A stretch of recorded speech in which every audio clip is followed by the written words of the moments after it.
Om Namo Bhagavate Vasudevaya. Om Namo Bhagavate Vasudevaya.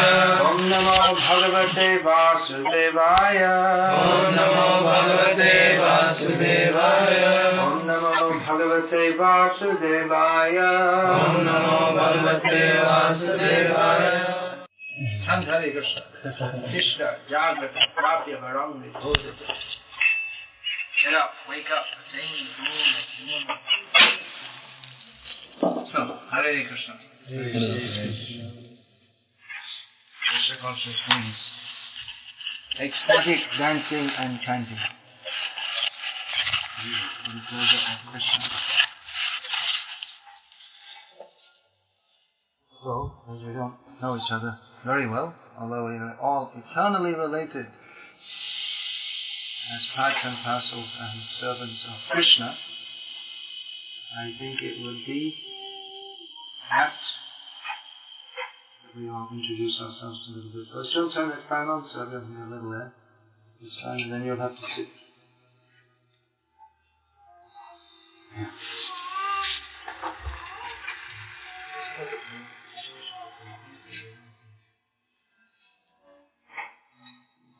You sit so you don't block the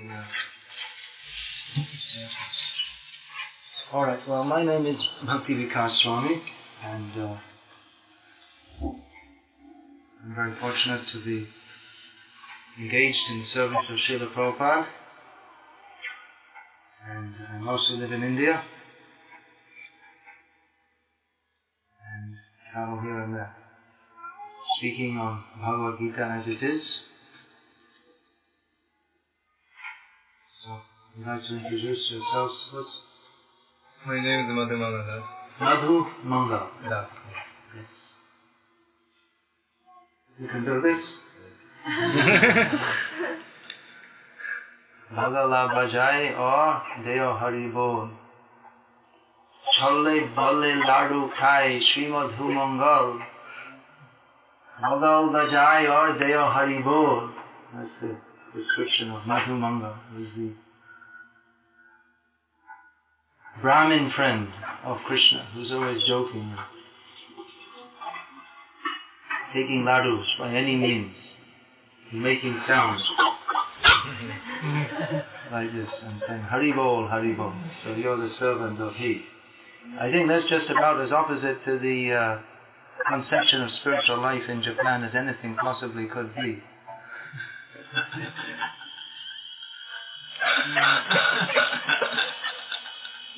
Indranuj Prabhu, we already met, and I think you know him, so we had a discussion. And we also met last night.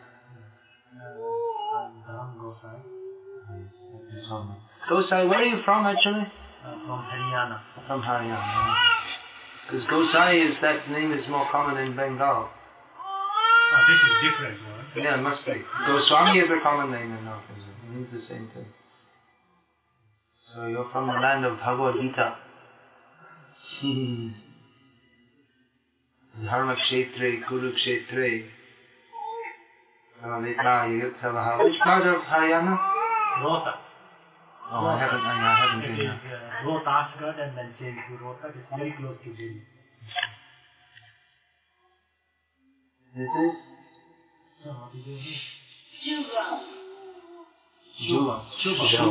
Shubham.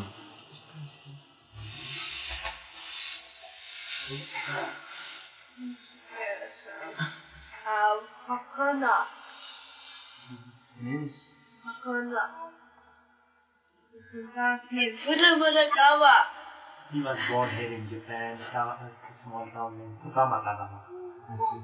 Do you speak Japanese? He speaks just English. And Sanjeev. Sanjeev? Sanjeev. Yes. Sanjeev, that's how you introduce. I'm from Bombay. Working here in Turkey. I see. Well, you're also in computer line, is it? I'm working in Morgan.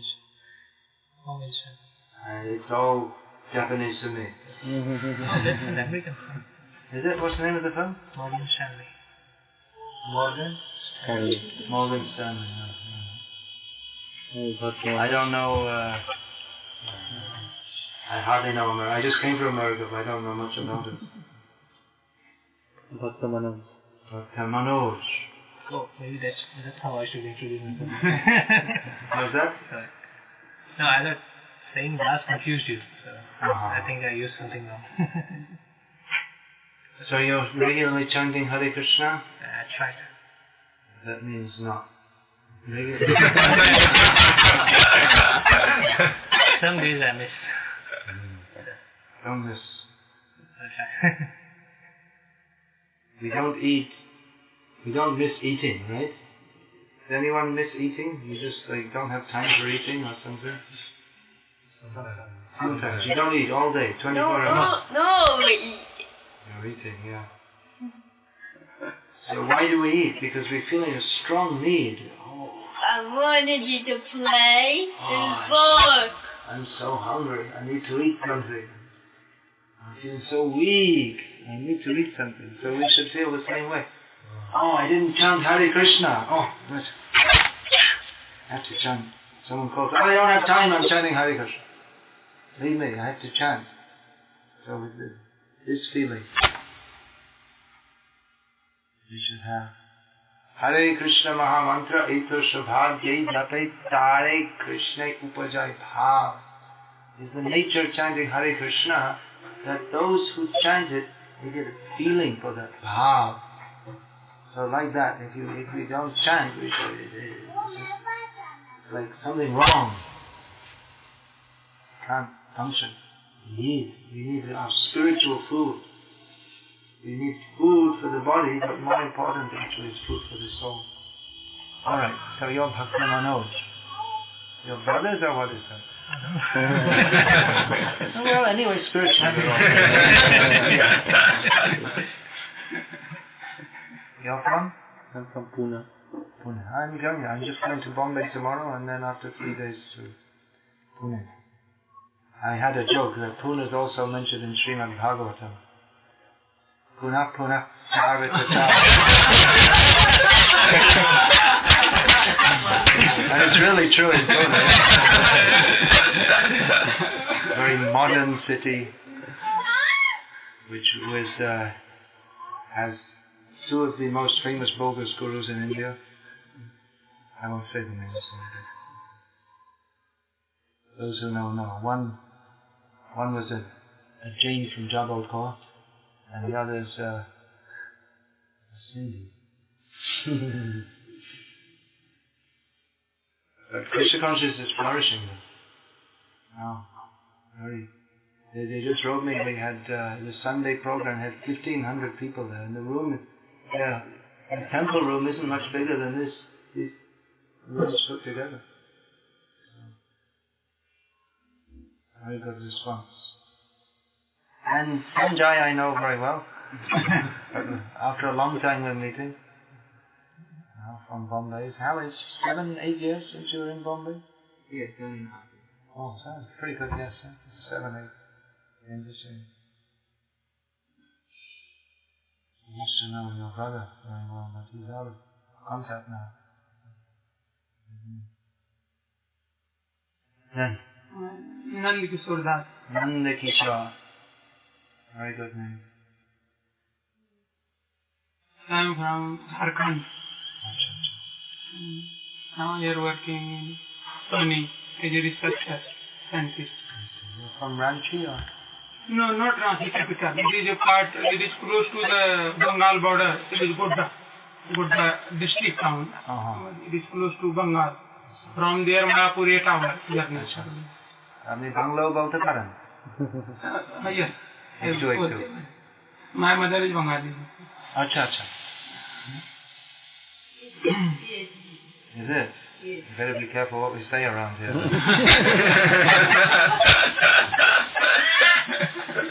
At home, what do you speak? Jharkhandi? Yes, we have. At home you speak yes, that? Yes. That's like Bhojpuri or what is that? Little bit, not exact Bhojpuri, but in between Hindi and Bhojpuri. I see. In between. Alright. And Gita Govinda Dasi is world famous, so no need to introduce. babies and Mataji sitting there. Hare Krishna.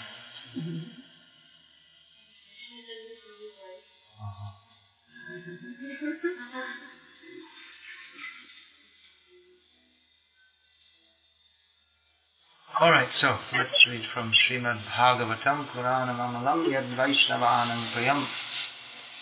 This Purana which is very dear to the devotees. Where's that recording device? Oh, so it's recording now? Yes. Alright, well I just open it on this page and the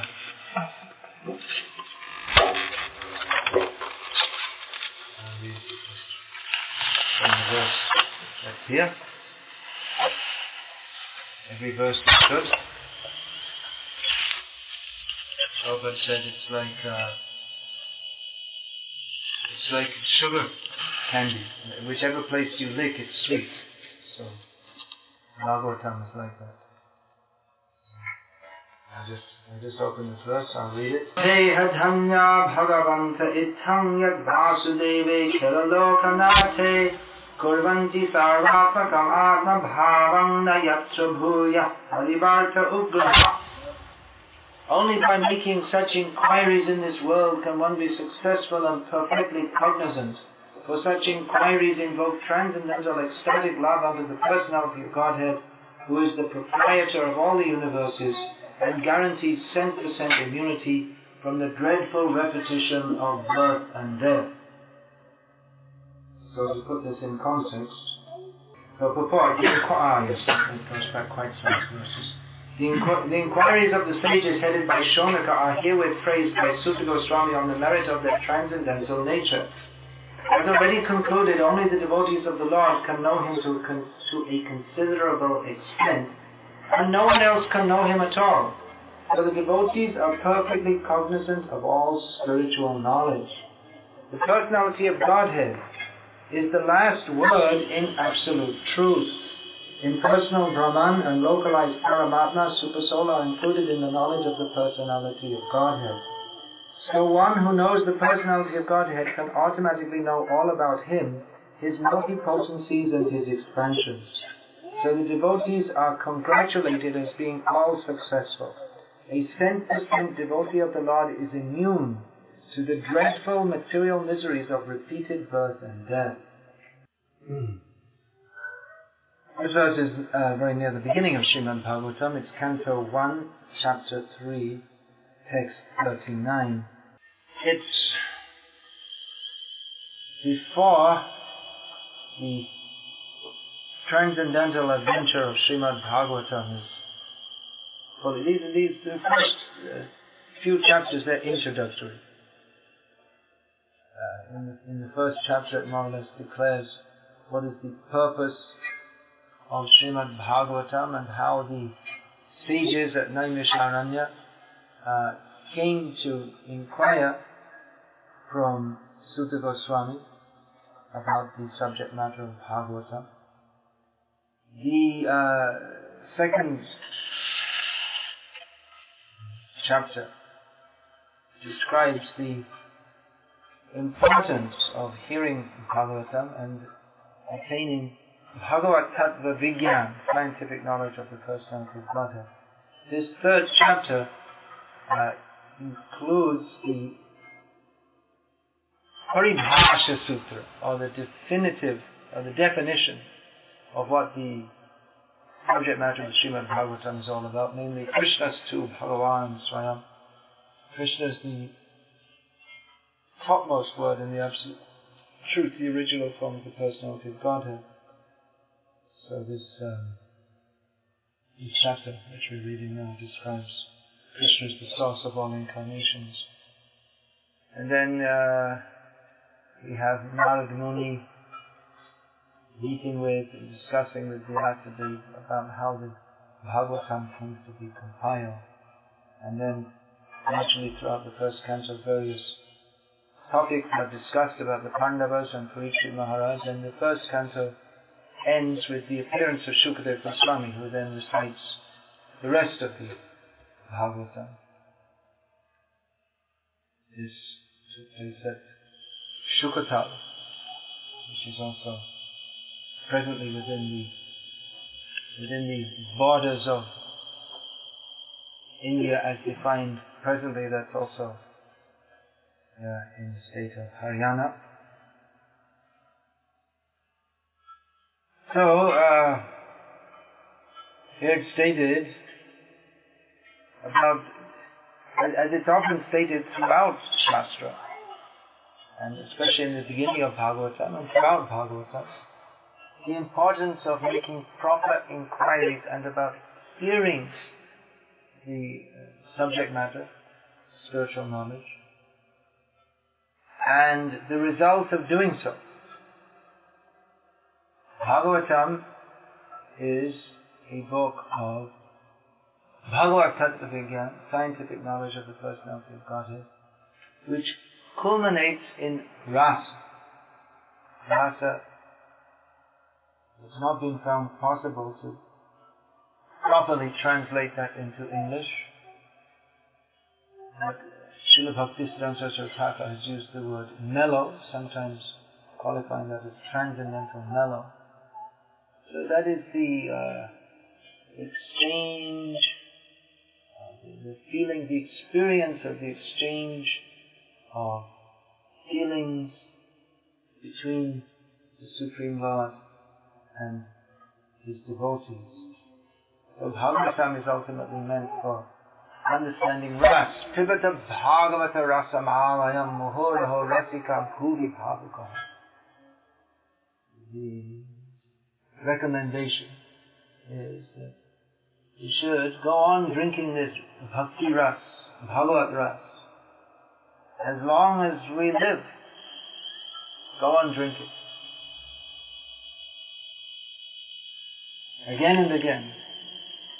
Rasika, those who are devotees relishing the mellows of Srimad Bhagavatam. So Bhagavatam is meant particularly for Paramahamsas. Srimad Bhagavatam, Puranamalam, Yad Vaishnavanam Priyam, Yasmin Paramahamsam, Ikamamalam Jnanam.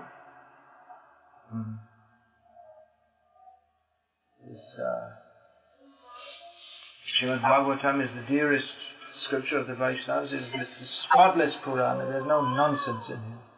There's no recommendation for how to improve one's material situation, or how to improve one's self on the intellectual platform. Simply surrender to Krishna, love of Krishna, is stated here. Therefore, this knowledge is particularly appreciated by Paramahamsas, those who are beyond any platform of material relativity, but who are fully fixed on the spiritual platform. This Bhagavatam is also meant for those who aspire for such a platform. So those who are actually Paramahamsas, they relish Bhakti Ras. And those who are aspiring to always relish Bhakti Ras, they should learn the science of Krishna. They should learn what is knowledge of Krishna. Devotee is described as Viveki. Rupa Goswami is described as Viveki, one who is very expert in discrimination. So in the beginning stages, of which hardly all stages of Krishna consciousness until one is actually fixed in perfection, is beginning stage.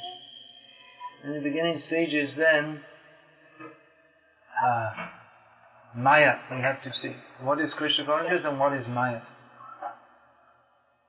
It's not always easy to distinguish. Because often Maya comes in the form of Krishna consciousness. You have experience? That as we're executing devotional service, other thoughts may come. Now, Bhakti, there are various... Actually, Bhakti, there's only one kind. In essence, Bhakti means to desire only to please Krishna. Oh, no other desire. But if one is cultivating other desires, then that is called mixed devotional service. Actual devotional service cannot be mixed. And it may appear like that. The example, what is Maya? Maya is compared to a cloud that covers the sun from our vision. The cloud is created by the sun. And the cloud cannot actually cover the sun because the cloud is very small in relationship to the sun. But because we are very small and the sun is very far away, it appears from our vision that the sun is covered by the cloud. Even though the cloud we can only see because of the sun. If it wasn't for the sun, we couldn't even see this cloud. But we can't, the light of the sun doesn't come through properly because of the cloud. So we say that the sun is covered by the cloud, although the sun can never be covered by a cloud. But we say so because it appears to our vision as such. So in the same way, Krishna Surya Samamaya Hoy Andhakar Jahan Kasha Tahanahi Maya Adhikar. Krishna is just like the sun and Maya is like darkness. So wherever there is the sun, there cannot be darkness. So just like that, when we're Krishna conscious, there cannot be any Maya. But there may be some shade. There may be some admixture. We're trying to do bhakti, but there's some mixture. Now when we do not have pure devotional service free from any personal desire as our goal. What's that pure devotional service free from any goal? What's that verse? Anyone know? Anga-bhilashita Jnana karmadhi anavritam Prena Krishna So when we have when we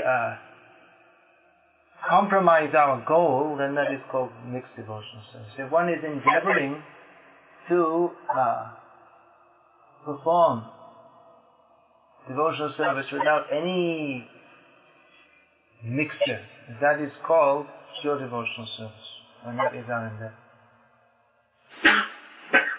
Even though we may not be on that platform fully, but because we are seriously endeavoring for that, that is called pure devotional service. That means if one is very strictly practicing Krishna consciousness, not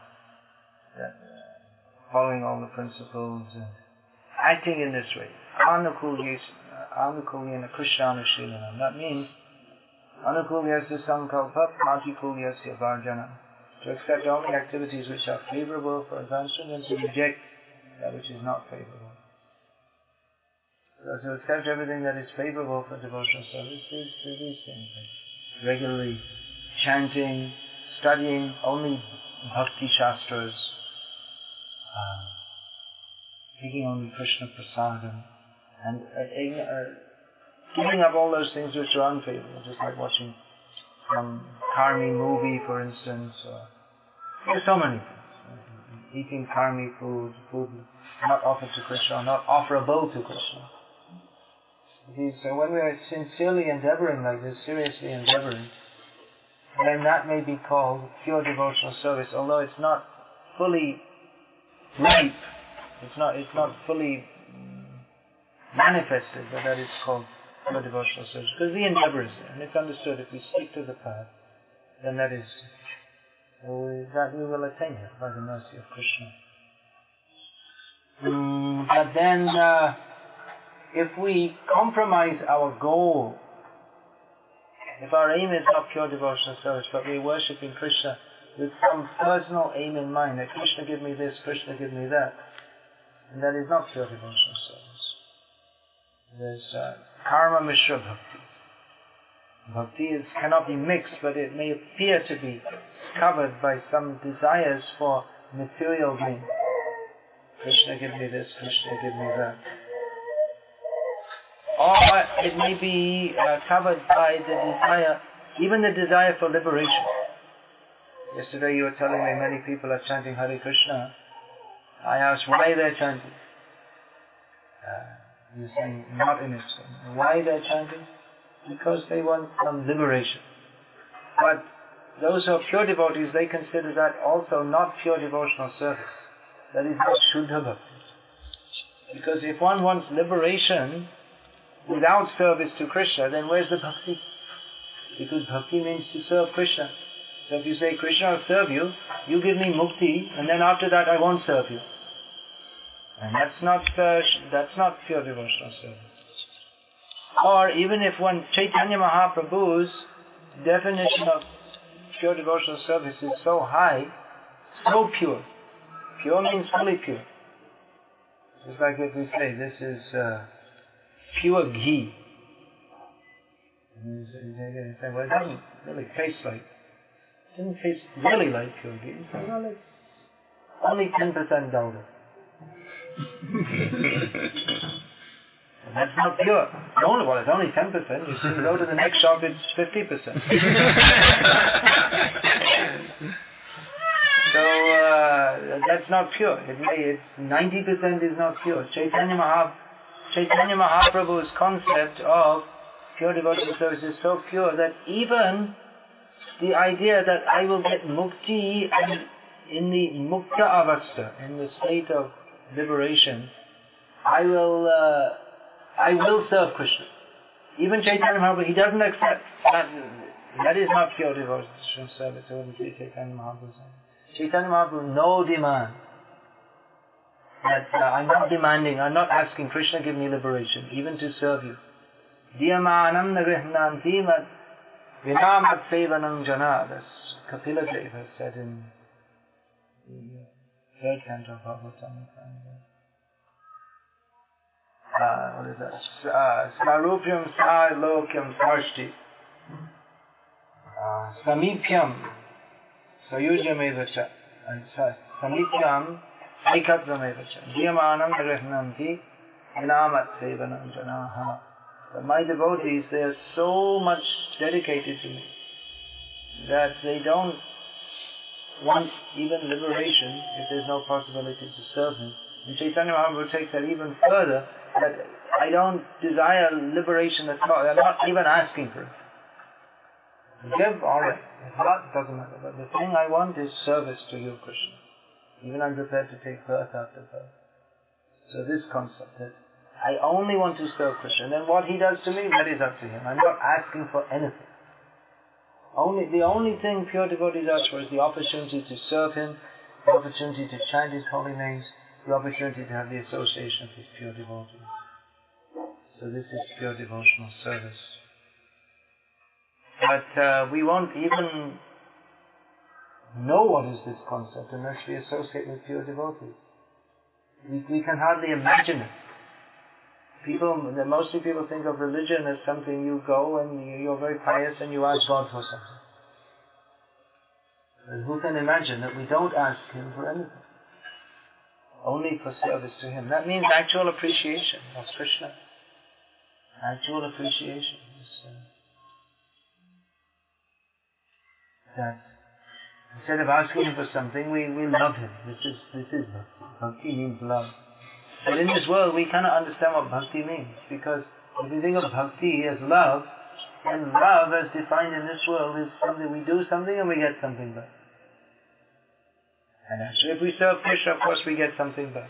We get the greatest benediction, imaginable or even beyond imagination. So certainly that Bhakti that is offered to Krishna out of love, because why we love Krishna? Because he is so charming, he is so beautiful, he is so wonderful. Krishna is the reservoir of all good qualities. But devotees, they reciprocate that good quality by not demanding anything from Krishna. This concept of pure devotional service is taught in Srimad Bhagavatam. Chaitanya Mahaprabhu revealed that. Otherwise, who could understand? Just after 2 days in there is Radhashtami. Here in Japan it's after 2 days. It's a different date in America and in India. In India it's after 2 days. In America it will be after 3 days. So, why Radharani is so exalted? Because her whole being is service to Krishna. Full giving to Krishna. Of course, all pure devotees, that is there, but the force of her love for Krishna is incomparable. Therefore, Gaudiya Vaishnavas, they desire to be servants of Radharani, that we cannot. How can we serve Krishna? We cannot serve Krishna very well. Who is serving Krishna? Radharani. So let us try to be her servant, or even not directly her servant. We'll become the servant of her servant. You see how exalted the concept is. We always want to make ourselves big. I'll be the servant, alright, I'll be the top servant. Servant means lower position, but if we think, oh, alright, I accept, okay, God is great, Krishna is great. Can't I be great something? Can't I be the top servant? Is there any place for me to be somewhere near the top? If I can't be top, at least I can be number 2, something like that. That story is there in Japan, right? That story of Prabhupada when he came to Dai Nippon company, and they were talking with all the executives and at the negotiating table, and then they all left their visiting cards on the table, and they left one junior executive to look after Prabhupada, and then Prabhupada immediately started preaching to him. He said, "What is the goal of your life?" So in reply, he collected all the visiting cards and put the managing director on top, and then the vice president underneath, and like that in order. And his came on the bottom. So to show, this is my goal of life, he pulled out the bottom and put it on top. So everyone wants to be on top. But Chaitanya Mahaprabhu says, Gopi Bharatu Pradakamalaya Dasana Dasana Dasana. That I can be considered the servant of the servant of the servant of he who is the master of the gopis. Servant of the servant of the lotus feet. So this means one's serious about being a servant.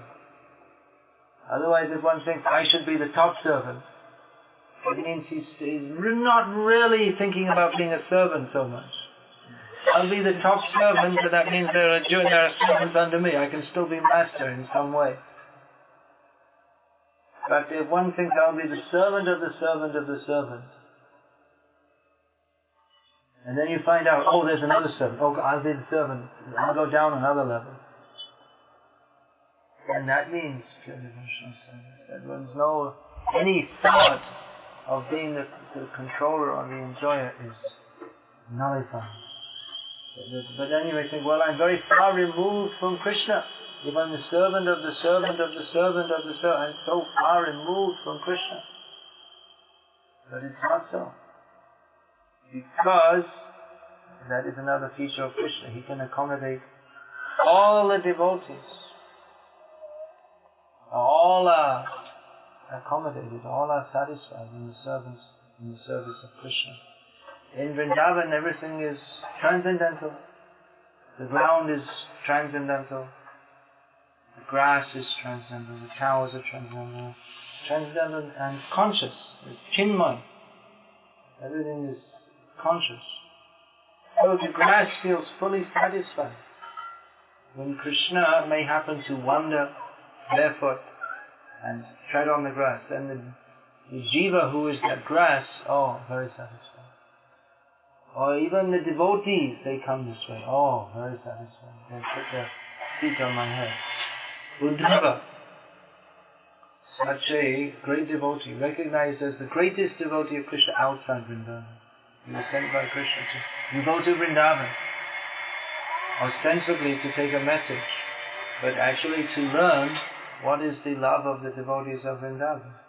And then he desired, having visited Vrindavan, now I think I should become a blade of grass, something like this, a shrub, a creeper, so that sometime the gopis may put their foot on my head and be blessed with their dust.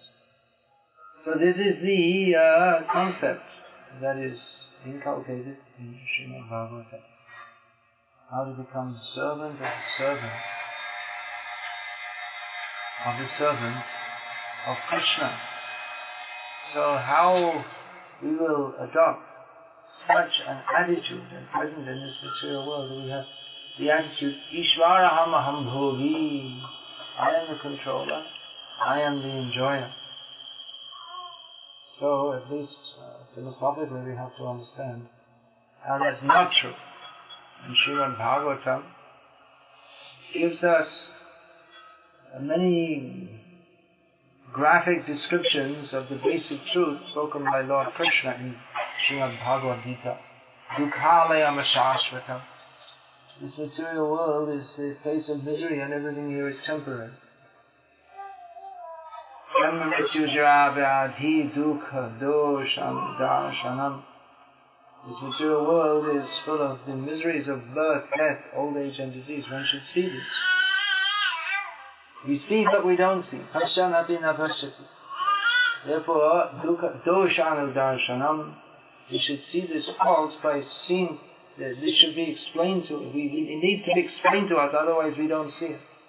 Every day we see people, we hear someone is dying. We see death everywhere. Old age, disease. Somehow we overlook it. We don't take it very seriously that I shall have to die. I shall also have to die. What is that?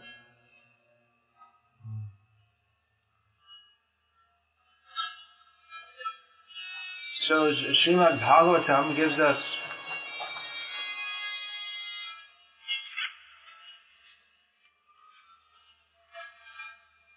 more insights into this, how material life is full of suffering. In the third canto we have the description of adverse spiritual activities, how someone who wastes their human life without being Krishna conscious, even if purportedly they are altruists, humanitarians, ostensibly good people, but without Krishna consciousness, without coming to the point to surrender to Krishna, simply envious of Krishna. Everyone is envious of Krishna. Whatever it may be, we have these big companies in Japan, famous, Sony, Hitachi, Sanyo, Mitsubishi.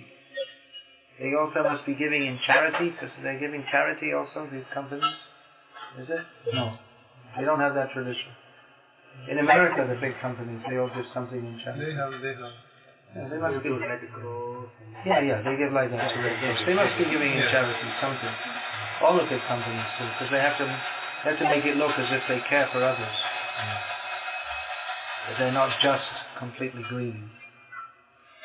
So they're giving in charity, so everybody think, oh, well, that's very good. Without Krishna consciousness, it's all useless. They're giving in charity for the wrong cause. It's just another phase of Maya.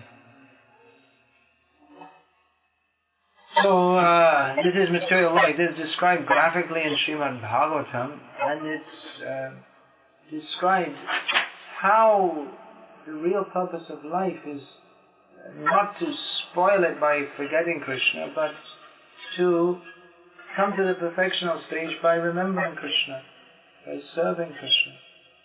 The human life is meant for this. That anything devoid, any endeavor devoid of pure devotional service to Krishna, it's a wasted. Anything we do, every breath we take, every step we take, without cultivating this ideal of pure devotional service to Krishna, it's a disaster. So many disasters they're reporting in the newspaper. Now there's a hurricane in America. It's a disaster. People are losing their houses. And few people probably getting killed there, is it? Anyone seeing the news? Oh, someone must have got killed, yes? Few people get killed, right?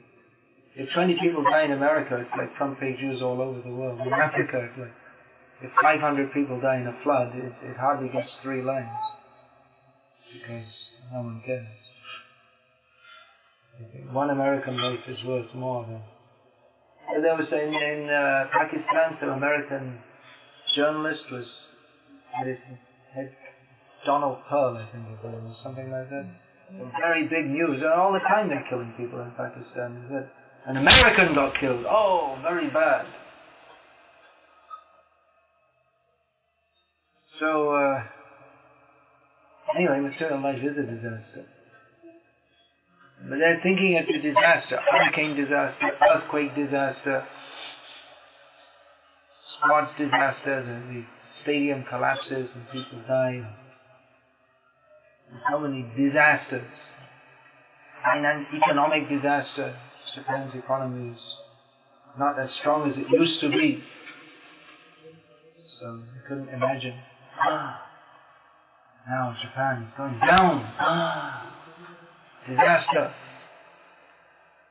But the real disaster is being enacted at every second. Every second that everyone spends without remembering Krishna is a disaster. Every moment passed without thinking of Krishna, every moment passed without hearing about Krishna or in devotional service, disaster. Srimad Bhagavatam gives the clue how to become free from this disaster. Shravanam Kirtanam Vishnu, Smaranam Pada Sevanam Archanam, Vandanam Dasyam Sakhyam Atma Nivedanam Iti Pumkarpita Vishnu Tischin Navamakshana. These 9 activities characterize pure devotional service to Krishna, hearing about, chanting about, remembering, serving the lotus feet, worshipping the Lord, praying to Him, identifying oneself as His servant, identifying oneself as His friend, fully surrendering to Him. These are the activities of pure devotional service. These are the actual requirements for human society. The whole world has gone off in the wrong direction. After the Second World War, these countries, Germany and Japan, they rebuilt their economies, developed vast, they became industrial giants. And after the perestroika in Russia and the collapse of the Soviet Union, they had the opportunity to take a new direction. But they didn't think that we should take a spiritual direction. Instead, they just tried to more or less imitate the same thing everyone is doing in the world. Any country thinks it's successful if they have very tall buildings and lots of industry and if they're Westerners. Everyone hates America, but they're copying them at the same time. In Japan, they have that feeling they don't like America, or maybe they do like America. I don't know. They like. Yeah. They like. All the persons from war. All the persons. Oh, they don't like because they got all their. They were sitting at home one day cooking rice and all of a sudden they got vaporized. So that wasn't very nice, but anyway, never mind. It's time to play baseball. Japanese are playing baseball also. So they should have been more deeply thinking. They should have thought, oh, we had such a big disaster, we lost the war, our old civilization was smashed. Now where to go, what to do? But instead of trying to find an ultimate solution, we simply thought, oh, another attempt at another variety of material solutions. We shall industrialize, we shall build up the economy. So, spoiling their life. Very seriously spoiling their life. Actually, the Japanese, they should be good candidates for Krishna consciousness because they're suffering so much. They should have enough intelligence to see that we have so much material development, but still we're totally miserable. That is Maya. We're thinking despite being so miserable, we're thinking we're happy. Or even if we admit that we're miserable, we think the solution is more sense gratification. Oh, I'm not happy, therefore Freud's solution, have more sex. Rascal solution. The real solution is, and now the world should have seen, that any amount of material development cannot make us happy. Therefore, we should discover another kind of development that is being indicated by Srimad Bhagavatam, Bhagavad-gita. You want to say something? No. You just listen. This is being indicated by Srimad Bhagavatam. So how important is this knowledge? Anyone who reads these books, they can immediately understand this is completely different to any other kind of book that I ever saw. Even so-called spiritual books, like I was saying, there's these rascal so-called spiritual teachers in Pune. Why are they rascal? They say be good and all this kind of thing. I don't think even that. I'm sure he doesn't even say be good. His dada says be good, be nice, be kind, be vegetarian. But we also classify him in the rascal category. We means what we. Krishna says, Namam dushvijaya murha vadyante naratamaha maya pahrita jnana asuram bhavamashritaha. Those who don't surrender to me, even if they're so-called good, nice, be kind to others, be vegetarian, but without surrender to me, Krishna says, they're either murha, ass-like person, naradama, lowest among mankind, maya aparita jnana, apparently very intelligent, PhD, no love of Krishna, therefore rascal, and no surrender to Krishna, and asuram bhavam ashrita, those who have fully taken shelter of the mood of being a demon. So these are all dushkritis. Dushkriti means rascal, one who performs sinful activities, Krishna says in Bhagavad-gita. So, even the so-called spiritual life, which is being advertised, it's another, you can say religious materialism, or materialistic religion. Give me this, give me that, give me something else. But Krishna consciousness means to understand that we are the servant of Krishna. What kind of servant that we have to give ourselves to Him? And what is the result of giving ourselves to Him? He gives Himself to us. He won't give Himself to us unless we give ourselves to Him. If we think, oh, that sounds good, I will give myself to Krishna, then He'll give Himself to me, and then I'll be in control of Krishna. That's very good. But He won't give Himself to us because He's in our hearts. And He knows if we're cheating, if we're making a show of Bhakti. Those who actually give themselves to Krishna, Krishna fully gives Himself to them.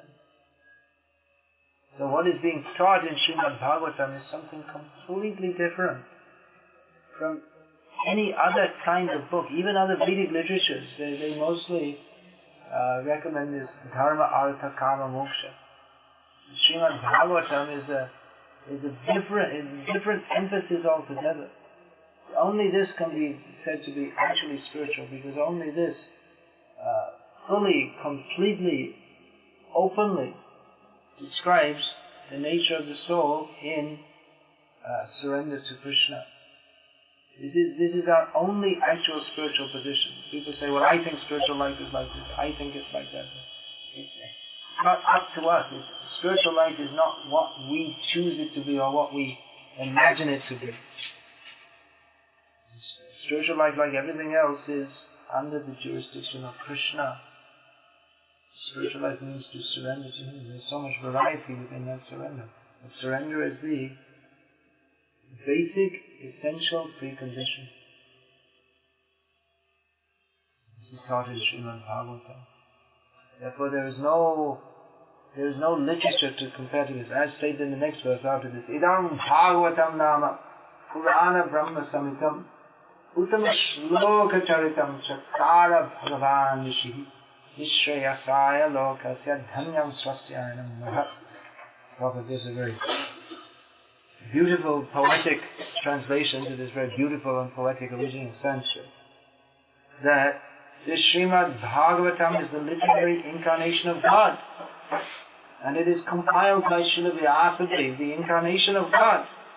It is meant for the ultimate good of all people. And it is all successful, all blissful, and all perfect. So who's reading Srimad Bhagavatam? Who's reading daily Bhagavatam? Reading?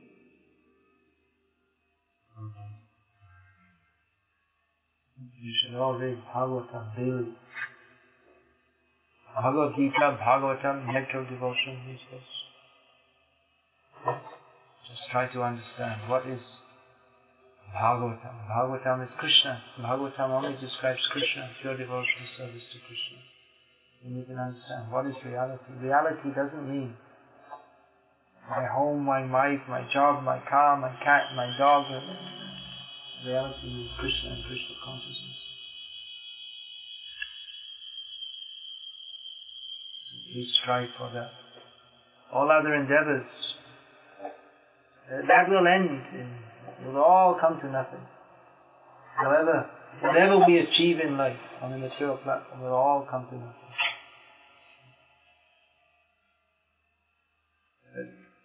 Activities in Krishna consciousness, that is actual success.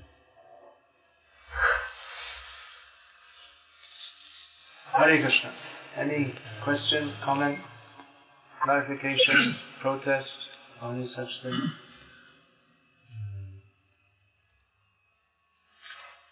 Yes, please say. Because you said we try to be more servant of the devotee. I realized that personally, I always say, this is no good, this is no good, we should this is no good. Mostly I say, this is no good to devotees. How I can become their other devotees servant? Well, pointing out how we can serve better is also within the scope of a servant. Anything may be done and be bhakti if it's actually in the mood of a servant. Hanuman burnt Lanka.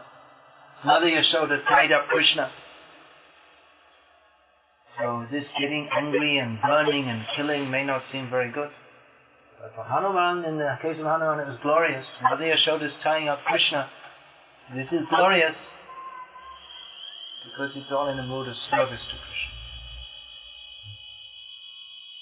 So, if one is actually in the mood of a servant, then one may also check others. This should not be done, this should not be done. We have to see, first of all, if we are fit to do so, and what if we are actually in a position to do so, in which case we should do so. Like if a doctor, he's fit and competent to treat others, but he doesn't, then that becomes a fault. So if we fail to point out ways in which others can improve, then that may be a fault on our part. But if we're simply pointing out, thinking I'm better than others, then that is a fault.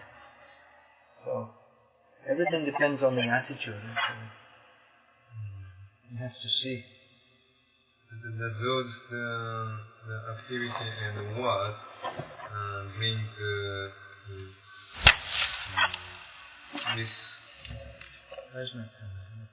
misunderstand identity. Gradually, I'm like a controller. That we have to be careful. Yeah.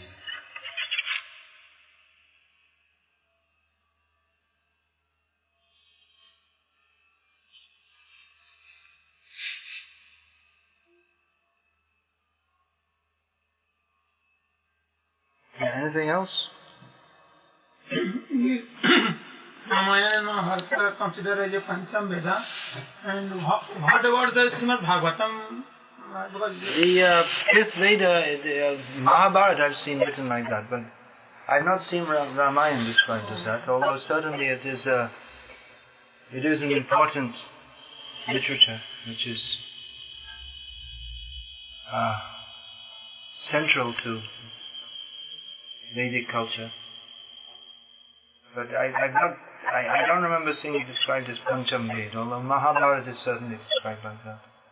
How about Srimad Bhagavatam? Srimad Bhagavatam is the essence of all the Vedas. Because many Jnani people do not like. No, well, they're not actual Jnani. They're only supposedly Jnani.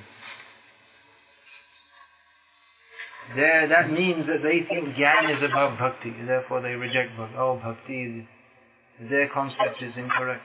Because Srimad Bhagavatam has described that Vedyam Vasavamatra Vastu. This is the essence of all the Vedas. Sara Vedeti Hasanam Saram Saram Udahritam. It is the essence of the essence of all the Vedas and the Itihasas and all this. So the so-called Jnani, they deny Krishna's supremacy. They're not actually Jnani. That's why I say they're not really Jnani. They think that by Jnana we can know everything.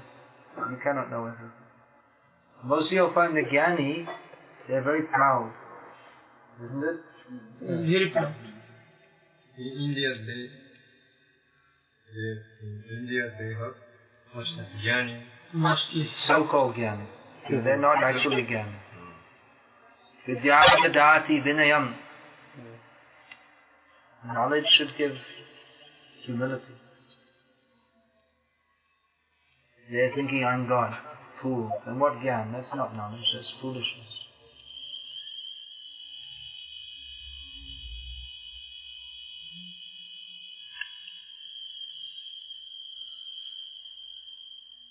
And then anything else? Maharaj, just to increase the devotees, just like give us a vision for the next 30 years or something. I'm just curious. 30 years, that's a long time. I'm just saying, I'm A lot of curious. things can happen. I'm curious approximately how many times you've completed the Bhagavatam. How many times what? Yeah, you've completed the Bhagavatam. I don't know if I've ever completed the Bhagavatam, if I ever will. Well, I mean, just read through it. I read through the Bhagavad. I lost count actually at some point. It's about 8 times, I think. Something like that. I didn't read through actually for a long time. Completely. Because the last couple of years I've been reading a lot of the writings of Bhakti Siddhanta Thakur in preparation for writing a book.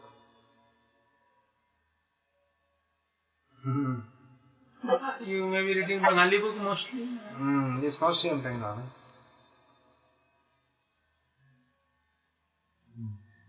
How many pure devotees, as you put it, would be in the world?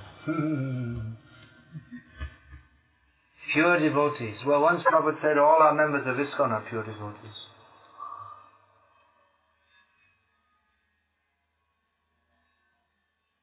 Although we have to see. Now this may be a controversial statement, but I'm seeing after Prabhupada that the influence of mixed devotion is coming in. And Prabhupada gave us very clearly pure devotion. After Prabhupada's personal presence, there's a lot of mixed devotional service coming in.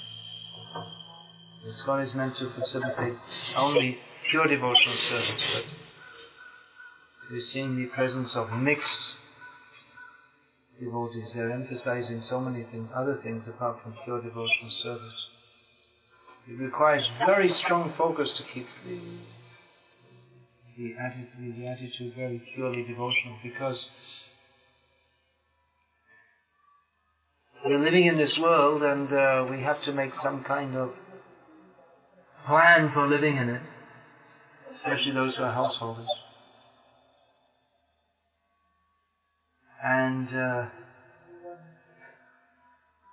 it's a lot easier to do the activities of Bhakti Yoga while adjusting ourselves to the material society. But in that adjustment we have to be careful not to compromise. So, this tendency to compromise might be there. It's just easy. It's devotional service, Krishna consciousness, the endeavor to be a pure devotee means to fight against Maya. So it's easier just to say, okay, let's make a truce.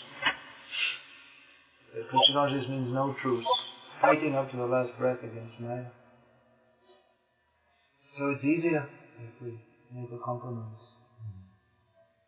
So you'll find who is a pure devotee. I don't know what the latest census figures are, if there are any census. And Krishna will have to say, because he knows what's in everyone's heart. Those who are sincerely, at very least you can say those who are sincerely endeavoring that their only goal of life is to satisfy Krishna. And they know how to do so. They can be considered pure devotees. That point again, practically the point they subtle and difficult point, because compromise sometimes, and also that we want to cultivate loving relationship. Cultivate loving relationship. In the name of cultivating loving relationships, I see a lot of nonsense going on, to tell you the truth. It's you have to tolerate and you have to be nice, and then many times, just like you're saying, real loving means that we help others to be pure devotees. But it's like, oh yes, everything's okay, and you be in Maya, I'll be in Maya. Tum bi chup, hum bi chup.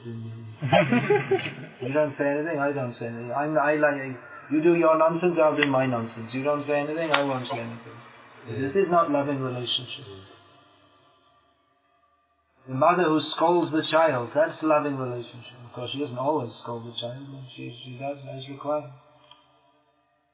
So, in the name of this loving relationship, a lot of sentimentalism and compromise has come in. That's not loving. Loving means to speak the truth straightforwardly and live according to it also. Also, this point, the great is that's why living according to it also. Fighting each other. I say fighting means either who is pointing out is doing from the platform of false ego, or is not qualified to do so because they themselves don't follow, or the person who's supposed to be listening isn't. They don't want to hear. They don't want to be pure devotees. Otherwise, if we say something which is true, then those who are desirous of knowing the truth, they should accept it.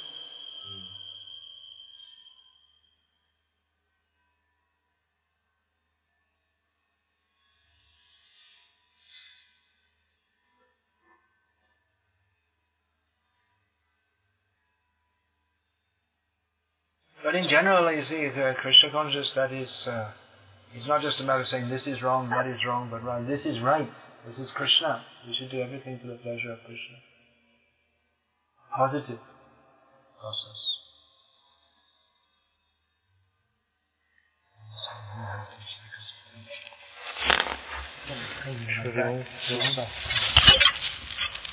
I shouldn't just have done it actually.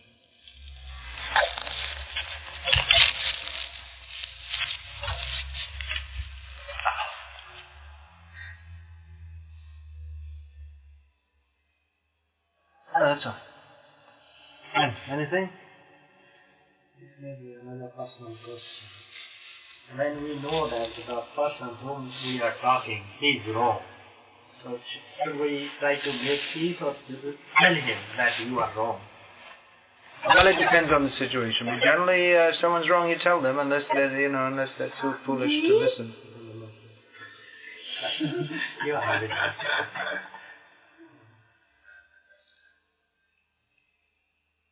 Even then, in general, it's our truth to say this is right. At least we did our duty. Because Krishna told Arjuna when he was not going to fight, This was Krishna told him, because it's duty, you have to tell, fight for the truth. Then Krishna and Arjuna fought with the... Of course, he explained it. Krishna explained fully to Arjuna. Not everyone may be as patient as Arjuna to listen. We also may not be as well situated as Krishna to clearly understand the truth, so we have to be a little careful also.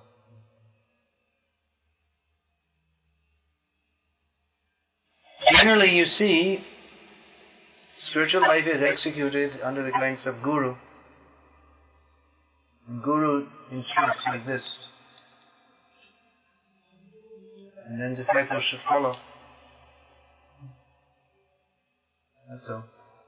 So it becomes quite simple. He may, just like Krishna explained to Arjuna, he explains if they don't understand, he'll explain to them on the basis of Shastra why it is correct. And then they should follow. And then it becomes simple and straightforward. But in the modern age, we don't like to have gurus. We may formally accept one, but we don't. It's the age of rights. Everyone has their rights. Citizens' rights, women's rights, children's rights, dogs' rights, cats' rights. So it's like disciples' rights. We don't have a strike. Go in the street marching. We protest against our guru. Correction is mostly done by seniors. Senior means guru. You should be prepared to follow guru.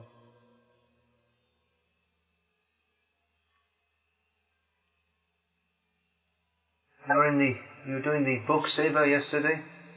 Yes. How many books were distributed? Yes. Could you pass over this green bag here?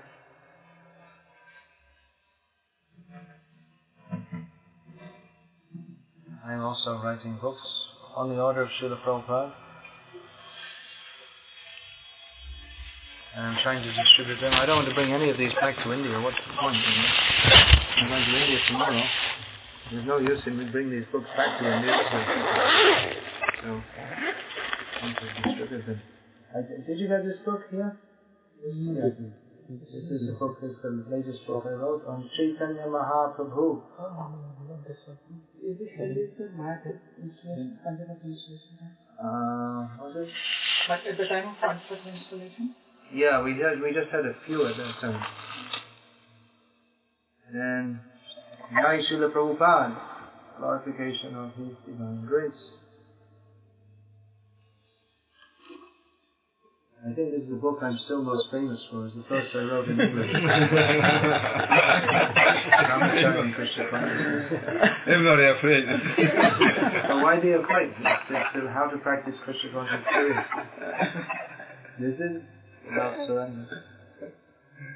The story of Rasikananda. People like this kind of book. It's nice stories. Ramayana. Yeah. I think you didn't get this because there was no stock in India, but I took it. No, I got it in. It was sent ahead to England, and I took it on from there, and I still have some copies. And took with me around the world. What is this Ramayana from Bhagavad-gita? This is Bhagavad-gita recited in English. English writing? Not me.